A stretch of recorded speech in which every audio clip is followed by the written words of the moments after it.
Hello boys and girls, and welcome to my preview of Arsenal against Liverpool tomorrow at the Emirates. What a nice easy game after losing the North London derby. We welcome the champions to the Emirates. Now, I've said all along, I don't think this game is going to be anywhere near as difficult as the game it would have been if Liverpool were actually chasing the title. You look at Liverpool in recent games, and they've been a lot more below par than in comparison to their games before they won the title. And that's natural. That's not anything bad on Liverpool. It's just that it's a natural thing to happen. And that your levels do drop, you know, once you've not got anything to play for. Now, I know that some people will say they're trying to, you know, go and get the record points total and everything else. But for me, that's just a bonus. That's just a little something added on top of the cake, like the cherry. They've got what they wanted. That's the Premier League title. A lot of these players will now just be counting down the matches and waiting for their final game at Anfield so they can finally get their hands on the trophy. That's what's important to Liverpool. You know, they're not in the Champions League. They're not in the FA Cup. So they literally have nothing more to play for other than the possibility of getting the record points total. So that's why I do say it will be an easier game than what it would have been. I'm not saying that, you know, we're going to go and win this game comfortably or it's going to be easy.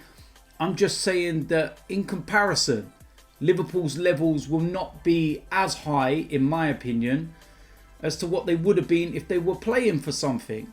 You know, last time out against Burnley at home, they drew 1-1. That's very evident there as well. So we're going to have to be really, really on our game, really switched on.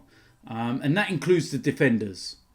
Because if we defend like we did in the game against Spurs, then Liverpool will destroy us. When they've got the likes of Mo Salah, the likes of Mane, Firmino, they will absolutely annihilate us if we make any mistakes in any way, shape or form. I want to see a good, solid defensive display. For once in our life, can we please defend? You know, our record against Liverpool over recent years, home or away, has been absolutely horrendous. We concede so many goals. And ultimately, we got our pants pulled down and kicked up the backside. And I don't want to see that. We haven't got anything to play for in the Premier League. Yes, we could get a Europa League place. But for me, I'd rather be out of it for a year. It might actually do us more good if we didn't have to worry about that and we could fully concentrate on the Premier League and rebuild again. But there is that to play for in that respect. But for me, the season's done. You know, we've got to just try and possibly win the FA Cup. But that's going to be difficult because at the weekend we got Manchester City. Yeah, great. Look at the form they're in lately. So yeah, we just got to go out there, try and express ourselves. We're at home at the Emirates. Of course, we don't have the fans behind us or anything else. And we've got to try and put a good commanding performance in for 90 minutes. You look at the Leicester game, for example, 45 minutes, absolutely brilliant. And then 45 minutes, not so brilliant. Can we actually impose a style of play on a team for 90 minutes? It's going to be difficult because Liverpool, they're that high intensity team. You know, what we want us to be. So it's going to be difficult. And, you know, it depends how the players react after that result. I'm not going to make too many changes. The one thing I would change, though, is the formation. I would go with a 4-3-3. I don't think Nicola Pepe, you know, will do that. But I'm going to go with a 4-3-3 because I feel that we're missing a little bit behind the attacking areas. There's too much of a gap, and Dani Ceballos is trying to, you know, have to do too much to link up with a forward play. Sometimes it works, sometimes it don't.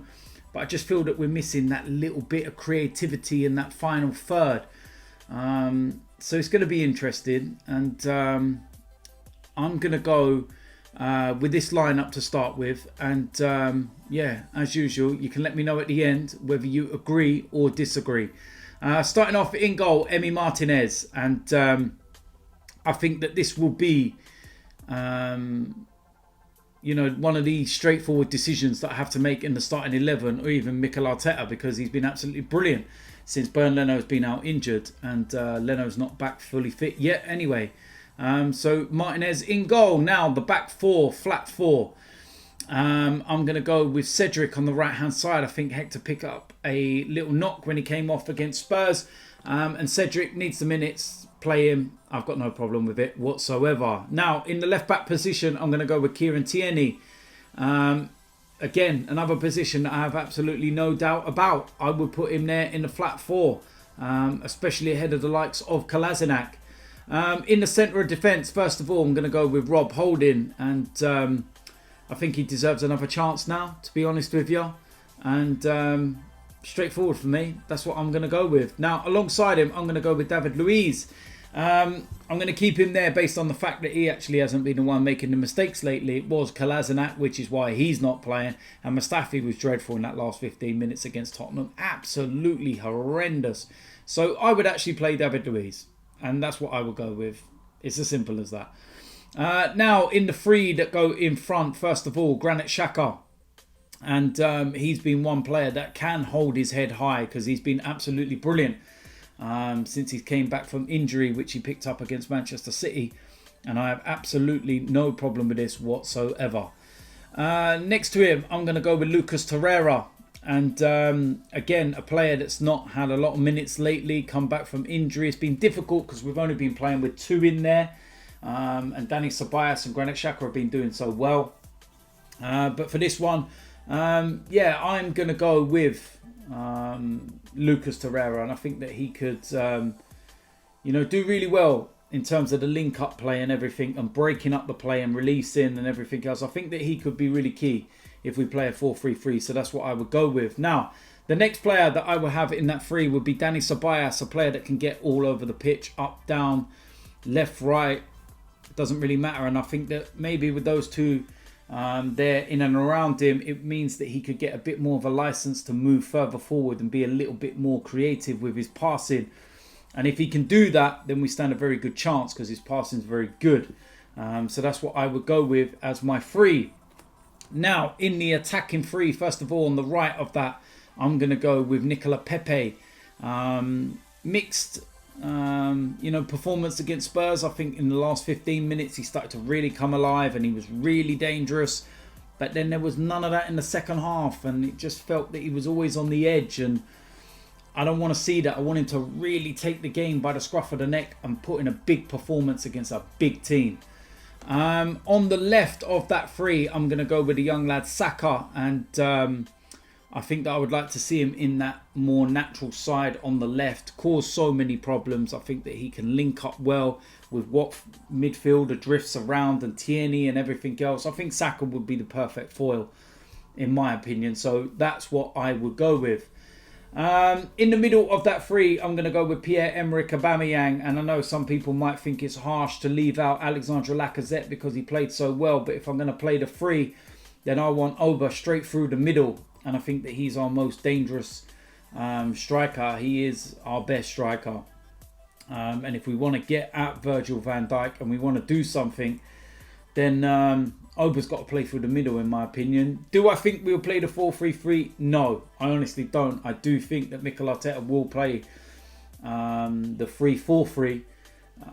But this is my preference, what I would go with. But yeah, don't think that things will change too much. And it'd be also interesting to see what Mikel Arteta does with the game in mind against Manchester City on Saturday, because it's a semi-final. That is a game that does mean something. It's a big, big game.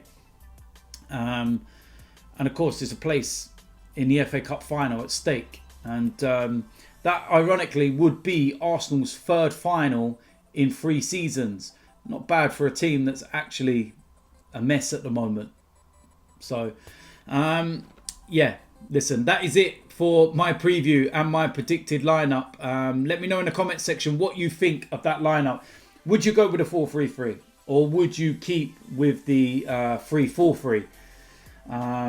It's interesting and we will see what happens, no doubt. Like I said, I think Mikel Arteta will stick with what he's been sticking with. I'm just giving you the lineup from my point of view and what I would like to see. Because I just feel that in that attacking third, no matter we have a lot of the ball and everything, we're just lacking that real cutting edge.